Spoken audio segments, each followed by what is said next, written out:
Yeah, hi, good morning, friends.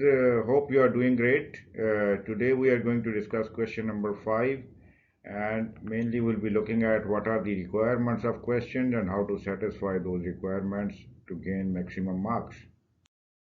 So, friends, the question is very straightforward, and if we look at the task number five, influencing health and safety culture, this question is from the safety culture related topic, and this is element 3 in your course material where we discussed health and safety culture and all associated information. So the question started with the information that to improve performance in organization, you know that you need to positively influence health and safety culture since you are joining the organization newly, and you feel that currently there is a negative safety culture prevailing. So ultimately, you were asked what are the negative indicators of safety culture at warehouse, which indicates that the current culture of the organization is negative. So, if you remember, most of the friends went into a wrong direction while solving this question, and they were identifying some unsafe behaviors and generic information from the scenario. Now, if you remember in your course material, there are certain indicators we discussed, and those indicators are used to identify what are the prevailing cultures in the organization. If they are positive, there is a positive safety culture. If they are negative, there is a negative safety culture in the organization. Actually, here we needed to discuss all of those indicators and connect it with the scenario to show yes, there is a negative safety culture prevailing, but some of the people they failed to answer this question well. Let us see how to solve this question exactly. So, friends, we started with some of the indicators, and the first indicator we highlighted here is frequently repeating incidents. We all know, as per scenario, that these forklift-related incidents are repeating very frequently, and they were not reported properly.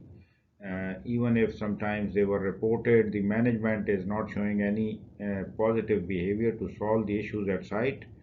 So this is one of the indicator when we have repeating incidents and there is no corrective action. This shows us there is a poor safety culture prevailing. Further, we discussed higher rates of staff turnovers and absenteeism, another poor safety related indicator. It is clearly mentioned in the scenario that looking at the performance in the organization for the past few years, many people were leaving the organization or they used to stay absent from their job. This is showing poor safety culture because most of the time when the conditions at site they are not safe, people they think they will be in trouble, so they leave the organization, or sometimes due to work related problem people remain absent from the job. This is another poor safety culture related indicator. And finally, looking at the poor compliance to health and safety rules and regulation. It is mentioned in the scenario that rule breaking is very common at site. People are not taking care of health and safety rules and regulations. They are involved in breaches of regulations on regular basis, and there is no compliance at all at site. So this is another indicator for us to be highlighted in the answer, which shows poor safety culture. Guys, discussing some other indicators. One of the indicator highlighted here was unattended worker complaints. This shows the management behavior. As per the information provided by workers, they complained many times and their complaint remained unattended by management, which is another indicator of a poor safety culture. Also, there is no health and safety monitoring or supervision provided by management in the area. There is nobody from health and safety to take care of unsafe acts, unsafe behaviors at site, which is another poor safety culture indicator. And lack of management commitment. This is very important. We all know that unless management want to have health and safety on top priority, nobody down there will follow health and safety rules and regulations. So management is showing very poor commitment here, when asked on some of the occasions, management thinks safety is a cost and disruption to the business. Rather, it should be taken on top priority. So this attitude is not at all required. This is another poor safety culture. Guys, one of the poor safety culture indicator highlighted here was incompetent workers doing hazardous job. So as per the scenario, the forklift operator who was young and who was not competent enough to execute such a hazardous job was put in place, and he was given responsibilities of doing these hazardous jobs. So this is another poor safety culture. Management should select, they should think about competence of people before authorizing such people to execute certain hazardous jobs. There is no formal training consultation arrangement within the organization.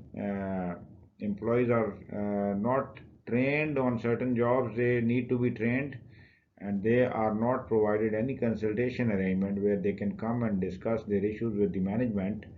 So this is another poor safety culture indicator.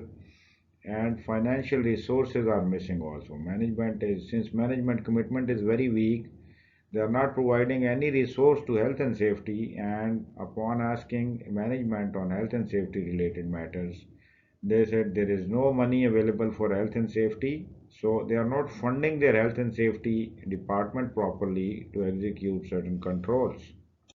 So at last, we highlighted one of the indicator here that health and safety is not on top priority within the organization. Looking at all of this information provided in the scenario, nobody cares about health and safety rules and regulations. Management is showing very poor commitment. So health and safety is not on top priority. While we all know that health and safety should be given utmost priority within the organization to develop further safety culture. So this is another negative indicator of health and safety culture. Guys, we have covered almost 10 points, and this question is 10 marks question. So hopefully we have covered almost everything with regards to indicators of health and safety. And it is clear that there is very poor safety culture prevailing within the organization, and organization has to do something to develop further safety culture over a period of time. So friends, hope the information was useful. I would like to advise you here one of the point where people are just solving the question and they are going into the wrong direction. The understanding of question is very important for NEBOSH IGC 1 open book examination. Once you understand the question, then you need to go, and because you have a flood of information available with you, you have book, you have digital media, so that is not to be worried about. The most important thing is you should have a grip on the scenario, you should have proper understanding with the question. Even if you are spending some more time in reading out the scenario and questions again and again, that would be much better. In this question, it was clearly asked that the examiner is looking for indicators of health and safety culture to to judge the current culture of the organization. But unfortunately, some people have mentioned unsafe behaviors at site. Some people came up with a very generic information. So we need to connect the available knowledge with the scenario to make our point in front of examiner that yes, this is how we are relating the information to the scenario, and this is how it looks like there's a poor safety culture in the organization when we look at these indicators. So hope the information is useful, and just keep in touch. We'll be meeting in another video very soon for question number 6. Thank you very much.